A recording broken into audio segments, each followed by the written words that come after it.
Bienvenue dans cette nouvelle édition de l'AFC que j'ai le plaisir de vous présenter. Et c'est un rendez-vous que nous vous fixons tous les lundis sur Africa 24. Nous allons tout de suite voir le sommaire de cette édition. Tout d'abord, nous parlerons du premier événement important de l'année sur le continent. Il s'agit du CHAN, le championnat d'Afrique des Nations. Nous parlerons du tirage au sort, les gens en jeu et les équipes susceptibles de l'emporter. Deuxième grand titre, eh bien, il sera question de la CAN, pas du CHAN, mais la CAN, Coupe d'Afrique des Nations.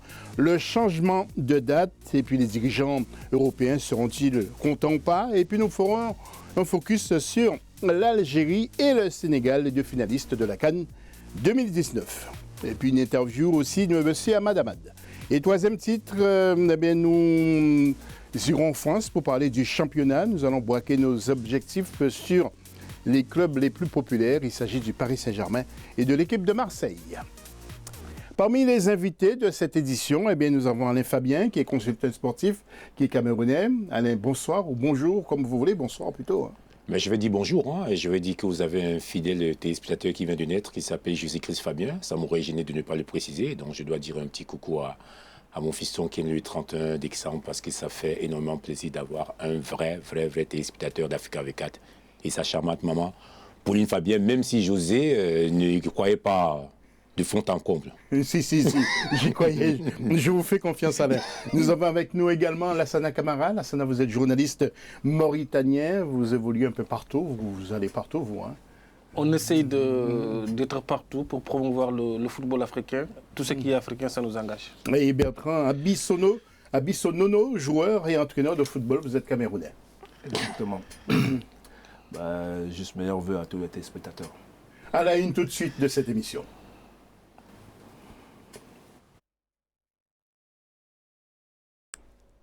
Et donc le CHAN, le championnat d'Afrique des Nations, beaucoup d'euphorie au Maroc lors du dernier CHAN. Le plus titré, c'est la RDC, le tenant, c'est le Maroc. Et l'idée du CHAN est née en septembre 2007. C'était du côté de Johannesburg, en Afrique du Sud, au cours d'une réunion du comité exécutif de la Confédération africaine de football, et a été confirmée en janvier 2008, avant la CAN 2008 précisément. Et l'objectif de la CAF était de créer une belle vitrine pour les footballeurs des championnats africains et donner aux joueurs locaux une chance de s'exprimer au niveau international. Alors, Fabien, je m'adresse à vous. Est-ce que vous pensez que ça a changé quelque chose pour les footballeurs amateurs sur le continent? Absolument. Déjà, le fait d'avoir le maillot de l'équipe nationale, en termes de visibilité, le joueur se sent important. Il en a marre de regarder des autres dans une projection audiovisuelle à chaque fois. Donc ça donne une dimension psychologique assez importante pour dire que je peux quand même représenter mon pays valablement et que je serai plus vu comme quand on joue un championnat local. Et ça change énormément, surtout dans l'aspect psychologique. Maintenant, l'aspect des cordons de la bourse, ça, c'est encore un autre débat. Oui, Lassana Camara, il ne faut pas oublier que c'est Issa Hayatou, justement, qui a en quelque sorte créé, avec, bien sûr, le comité exécutif de la CAF, ce CHAN. Ce CHAN-là, c'est une belle idée. Ça a permis à des pays comme la Mauritanie, par exemple, ils ont joué leur premier match international grâce à ce CHAN-là, CHAN de 2014 en Afrique du Sud, quand ils se sont qualifiés. Et ça a révolutionné, nous, en Mauritanie, le football mauritanien. Cette première qualification a été un ballon d'essai pour le reste, pour la qualification à la CAN 2019. Il y en a beaucoup de pays, le Burundi, Bénin, des pays qui ne sont pas des gros cylindrés du football africain.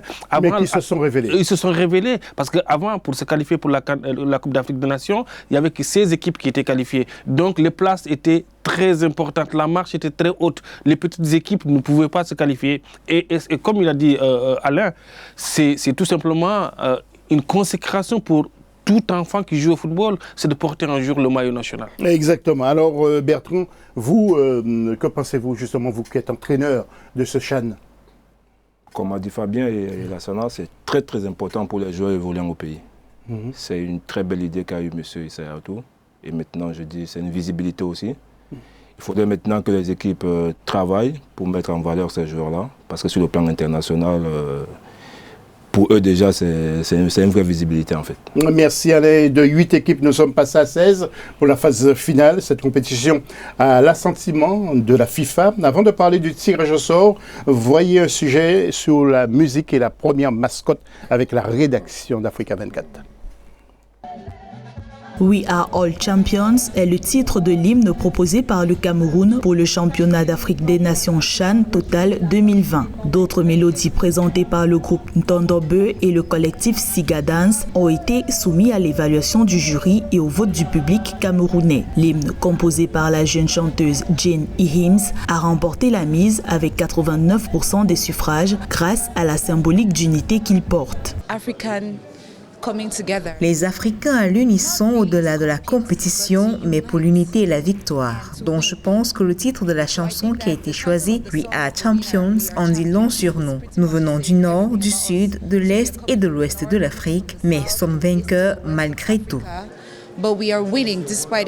Ce 14 décembre 2019, le comité d'organisation de la Coupe d'Afrique des Nations du Cameroun a présenté la mascotte de la future compétition. Représentant un joueur de football à la tête de lion et aux membres en forme d'étage de ballon de football, elle a été baptisée Tara, mot emprunté à un dialecte local et signifiant frère. Les trois préoccupations étaient majeures. L'œuvre doit être artistique, elle doit être fonctionnelle, c'est-à-dire compatible avec les intérêts marketing, et elle doit être un support puissant de communication. C'est à partir de ça que le jury a décidé d'instruire les voies de modélisation de la mascotte. Le comité d'organisation de la Coupe d'Afrique des Nations doit encore attendre la validation de la Confédération africaine de football pour maintenir l'hymne et la mascotte choisie. Pour le choix de ces emblèmes du CHAN Total 2020, près de 50 compositions d'hymnes et 11 propositions de mascottes ont été enregistrées. Et justement, face aux nombreuses critiques essuyées après la mascotte présentée en décembre 2019, le comité d'organisation avait annoncé une nouvelle avant le CHAN 2020. Regardons en image justement ces choses faites mercredi 15 janvier, en marge de la visite du président de la CAF au Cameroun. La nouvelle mascotte a été présentée. Un lion habillé aux couleurs nationales et aux formes plus affinées. Son prénom ne change pas, il s'appelle toujours Tara. Le CHAN a lieu, je vous rappelle, du 4 au 25 avril au Cameroun. 16 pays sont donc qualifiés. Je rappelle le Burkina Faso, le Cameroun, le Congo, RDC, Guinée, Mali, Maroc. Nous aurons l'occasion d'y revenir tout à l'heure avec un tableau. Alors, messieurs, quelle sélection qui peut l'emporter, Fabien, selon vous? Déjà, les sélections qui ont un compartiment professionnel dès les départs, notamment quand on regarde le tout-puissant Mazembe, on regarde déjà que le Congo est très avancé au niveau professionnel, au niveau de l'Afrique. Ce sont des véritables poids lourds pour être un gros potentiel pour gagner cette compétition. Vous pariez le Congo, donc... oui, le Congo-Kinshasa. Ouais. Congo-Kinshasa, ça c'est un paramètre fondamental. C'est-à-dire que quand eux ils viennent jouer au Cameroun... Et avec les joueurs de Vitak Le Bossi... Oui, ils ne sont pas dépaysés, ils savent qu'ils viennent jouer comme un championnat en club. Et les enfants sont bien payés, ce ne sont pas des gens qui découvrent une compétition. Il y a le Maroc, qui est très avancé au niveau continental, et il y a aussi la Tunisie. Le Cameroun est un outsider. Le Cameroun n'est pas encore le pays capable de pouvoir être un favori plein. Mais quand vous avez un petit peu l'orgueil surdimensionné des Camerounais, voir les voisins venir comme ça, les piper la palpe d'or, ils n'imaginent pas ça. Donc, moi je pense que le Congo-Kinshasa est un véritable, j'ai dit qu'un véritable potentiel pour remporter cette CHAN 2020 haut la main, et que si jamais un outsider un petit peu comme le Sénégal, le Cameroun, à différence de la liturgie qui peut y arriver au niveau de la RDC Congo ou le Maroc, c'est à ce moment qu'un outsider peut, comme on dit, avoir son mot à dire au niveau de cette compétition. Mais j'imagine pas une équipe gagner cette compétition qui n'a pas encore son nom reflant au niveau de la CAF. C'est-à-dire que les gens qui ont tutoyé le paroxysme de la performance, qui ont déjà gagné les Coupes d'Afrique au niveau du championnat local africain, ce sont ces pays-là, c'est parmi ces pays-là qu'on aura le vainqueur du CHAN 2020 à Yaoundé. Oui, je disais et je pensais que c'était l'un des critères importants, justement, à propos du championnat local. Et donc, Alain nous a parlé du TP Mazembe avec la RDC. Est-ce qu'en Mauritanie, ça peut être la même chose et d'autres pays, si le championnat n'est pas de niveau important? La Mauritanie n'est pas qualifiée pour ce CHAN-là, mais un pays comme le Mali... Je veux dire, oui, mais dans l'avenir, un pays comme le Mali... Si le championnat un pays comme le Mali, depuis 3 ans, il n'y avait pas de championnat, mais ils ont un vivier de jeunes énorme. Et l'Algérie, le Maroc... la République démocratique du Congo, comme il vient de dire, avec TP Mazembe, Vita Club, des clubs structurés. Le championnat local est important. Le championnat local est très important, mais ce n'est pas forcément le championnat local qui est très important, mais c'est une compétition. Un pays comme le Cameroun, où le championnat n'est plus... Il n'y a plus le Tonnerre de Yaoundé, il n'y a plus le Canon. Ce n'est plus le football camerounais comme d'habitude, mais les Camerounais, ce sont des compétiteurs. Quand ils sont en compétition, ils sont en compétition. Donc, je pense que le Cameroun va vendre cher sa peau. Bertrand, est-ce que c'est l'un de vos favoris également? Vous qui êtes Camerounais, est-ce que vous partie des favoris. Oui, mais justement, Lassana disait le Canon de Yaoundé n'est plus ce qu'il était. Oui, mais il y a d'autres équipes. Mais Fabien a dit quelque chose de très important. Moi, je pense que c'est dans cette lignée qu'il y aura le vainqueur de cette CHAN. Parce que quand vous regardez même les éditions précédentes, notamment en 2009, c'est tout puissant Mazembe qui est champion d'Afrique et c'est eux qui gagnent le CHAN. Oui, alors nous allons regarder justement le tableau et peut-être ça vous donnera peut-être une autre idée sur l'équipe qui peut l'emporter. Donc, je le disais, le Cameroun, le pays hôte, avec les autres nations que vous allez voir, vous allez découvrir sur notre tableau dans quelques petites secondes. Voilà, donc il y a la Tanzanie, il y a l'Ouganda, le Rwanda, attention Rwanda aussi, hein. Il y a la Namibie, la Zambie, le Togo, le Maroc, on l'a dit, la Mauritanie. La Mauritanie n'est pas qualifiée, le Zimbabwe, la RDC, le Congo, le Burkina Faso, la Guinée, le Niger et le Mali. Alors quand même s'il n'y a pas un championnat de très très haut niveau au Mali, mais il faut se méfier des Maliens quand même. Oui, on se méfie des Maliens, mais ça, c'est un football de formation. Là, on est dans un championnat carrément abouti, là où les joueurs ont 23 ans, donc ce ne sont pas des jeunes, ce ne sont pas des tantres. Il y a parmi ces joueurs des joueurs qui gagnent quand même 20 000 € et qui jouent en Afrique. Et c'est un paramètre à prendre en compte. Quand vous avez, par exemple, vous faites une analogie avec les poids lourds de la Ligue des Champions, pourquoi c'est toujours le Real de Madrid, Inter de Milan, Barcelone, les mêmes 8, il y a toujours un 8 officiel qui arrive à gagner la Champions League? C'est parce que, en termes de rodage, en termes d'impact financier, en termes d'exigence de niveau de performance stratosphérique, ce sont des habitués des grands championnats. Et quand vous avez un pays comme le Cameroun, qui est un pays qui a l'ADN du football, mais dire que le Cameroun est un potentiel vainqueur du CHAN 2020, c'est faire une injure totale au niveau de l'organisation du football sur le plan structurel. Le football a une norme. Okay. Le football a une norme et cette norme, quand elle n'est pas respectée, on commence à faire un peu du vaudou. Merci Alain.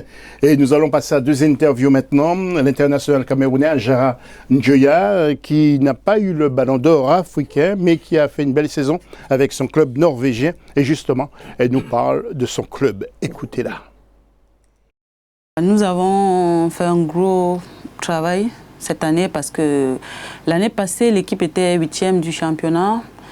Et cette année, on a terminé 2e du championnat. Valerenga, où je suis aujourd'hui. Et je pense que c'est un grand succès pour l'équipe parce qu'on s'est qualifié pour la Champions League. Et c'est la première fois de l'histoire de l'équipe. Donc je pense que c'est vraiment à féliciter. Et je suis sortie 3e meilleure buteuse avec 11 buts.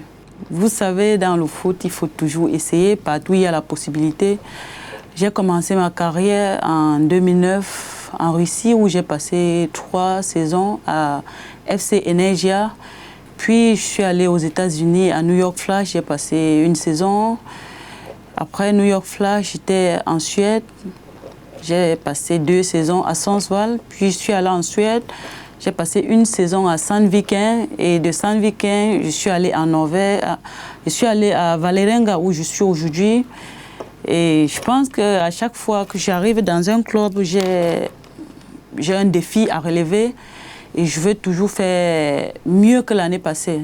Donc, cette année, ça n'a pas vraiment été facile pour moi parce que je suis arrivée dans le club étant nouvelle, le temps de s'adapter, ça n'a pas été facile. Mais j'ai terminé la saison avec 11 buts et 3e meilleure buteuse. Et maintenant, c'est M. Blue Charlemagne, qui, vous le savez, le président de la Fédération ivoirienne de Maracana et discipline associée. Justement, il nous parle de l'émergence de la discipline. C'est une discipline émergente pour parler comme l'autre. Elle a donc l'existence légale au plan international que 4 années. Et donc, 4 années pendant lesquelles nous avons pu fédérer les 42 associations nationales dont je parlais tantôt, et nous avons pu intéresser 25 pays au niveau de l'observation. Donc, c'est une discipline qui monte en puissance, c'est clair. Elle manque juste de moyens logistiques, financiers et matériels, mais elle a les moyens en ressources humaines, la volonté des adhérents, la volonté des présidents, des responsables, mes collaborateurs, de faire en sorte que d'ici 10, 15, voire 20 ans, que cette discipline puisse s'olympialiser et pourquoi pas être admise aux Jeux olympiques et dans les grandes joutes sportives mondiales. Voilà. Voilà, avant de clore cette émission, Lassana Camara, déçu que la Mauritanie ne figure pas dans cette phase finale du CHAN? Non, pas déçu en tant que ça, parce que la Mauritanie, ça travaille. Il y a une académie là-bas qui est en train de travailler. On sait que face à des gros signes contre le Mali, contre la Tunisie, ça c'est toujours difficile. La dernière fois, on a éliminé le Mali, là, ils ont pris leur revanche. La Mauritanie, il faut continuer à travailler, il faut continuer à bosser, il faut continuer à ouvrir les fenêtres.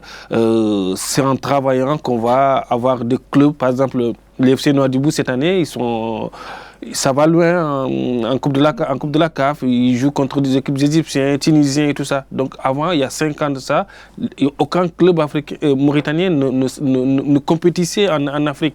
Donc ça commence de petit à petit. Après, ça va venir. Vous pensez qu'on risque de voir, Bertrand, dans les années à venir, une émergence parmi les grandes équipes ou les grandes nations du football, comme par exemple le Bénin, que Lassana a cité, et la Mauritanie aussi, si, bien sûr, les entraîneurs restent en poste? Oui, il faut déjà laisser les entraîneurs en poste, faire un vrai projet basé sur la formation des jeunes. À partir de là, ils peuvent espérer, mais il y a du travail encore, ils sont bien loin des autres. Mais moi, j'aime bien la Tanzanie qui pointe déjà son nez, l'Ouganda. Attention, ça sera des vrais outsiders, ceux-là. Et l'ex-entraîneur de la Tanzanie que nous risquons de recevoir sur le plateau de l'Africa 24. Restez avec nous juste après la pause. Nous allons parler du changement de date concernant la CAN. Est-ce que cette décision a fait bouillir les entraîneurs et les présidents de clubs européens? Réponse après la pause.